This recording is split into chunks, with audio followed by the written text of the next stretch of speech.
Let me tell you about a dream I had. I was pretty young when this happened, 8 or 9 perhaps. The dream started out fairly normal, as some dreams are wont to do. We were in town having lunch on a Saturday and all seemed normal. But as we drove from place to place, there was this black car with heavily tinted windows following us. As we headed home, I could turn around and see it following us. My father seemed oblivious to it. It followed us all the way home, and as we parked in our carport, there it was in the driveway, just sitting, idling.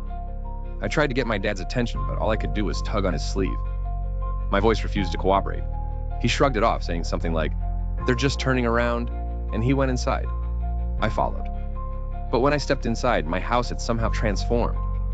All of the rooms were there, but most of them had been warped into the strange nightmare landscapes that only young kids and nightmares can share.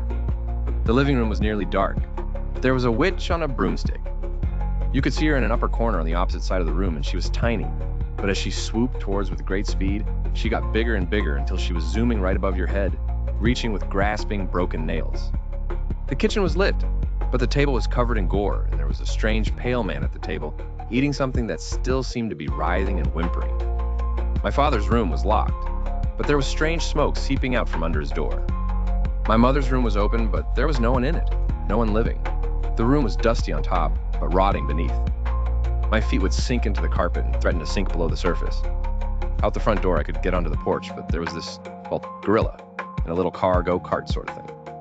And he'd roar right up to the steps, swinging one arm out to try and grab me before his car threatened to tip over, and he pulled away again to turn around for another pass.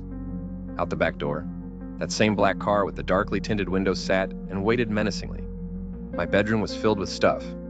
Junk. Accumulated boxes and books and broken furniture, and there was some hideous giant spider in there that would scuttle out whenever I entered. I could get over to the closet in my room and hide in there, closing the door against the clicking of the spider's chitinous legs against the wood. But in the dark of the closet, I could feel something else waiting, something looming over me in the dark, something that wanted to devour me. It was there that things began to change. There was something poking into my back. I reached back and felt the familiar weight of a flashlight. I pulled it in front of me and turned it on. There was a flash of light, and for a brief moment, some horrid monstrosity that was indeed looming over me, drooling and fanged. But in the light, it screeched and vanished, melting away like mist.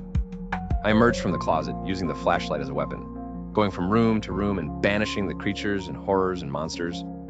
Except when I finally went out the back door, that big black car was gone. When I woke up, the dream was so vivid that I remembered all of it. It had felt so real, even the obviously unreal parts like the gorilla in the car. I mean, what the heck was that? I tried to tell my mother and father about it,